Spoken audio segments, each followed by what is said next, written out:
A couple of months ago, we introduced you to Marshall Burns. His visual impairment limits him to only seeing very little to no detail. If I'm walking down a street, I may be able to see a building, but I wouldn't be able to tell you if it's a house or a store. But Burns also never let his lack of sight keep him from doing anything. That included training for this year's Beach to Bay Relay Marathon.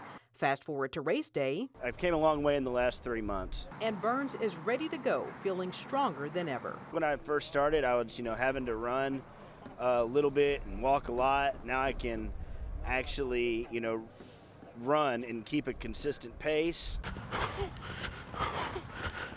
My breathing's a lot less labored, and I feel so much more comfortable. Burns says a lot of the credit for his progress goes to his guide runners. There was a steady rotation of 3 runners that were running with Marshall to make sure that there were no large gaps in his training process. Brett Orr is one of those runners. He says what he thought might be a tough process because of Burns' blindness was anything but. We're just 2 guys running. He's really, really capable. He honestly borrows my eyes. And that's what Burns did on Saturday as he and Orr ran leg 5 of the Beach to Bay Relay Marathon. As it turns out, Burns wasn't the only visually impaired runner. His friend Larry made the trip all the way from Massachusetts. He actually helped get Burns back into running during a previous visit. Larry came down and wanted to find a guided runner to help him practice for some races he had coming up.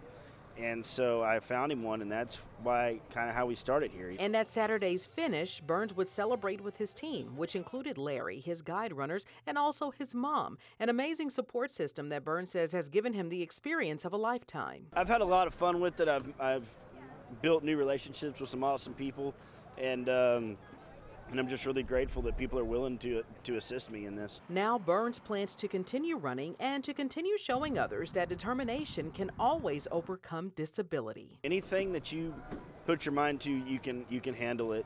And I encourage anybody who wants to do this to get out there and try. I never thought that I'd see myself out here today, but here I am. For Good Sports, I'm Nikki LaPradier.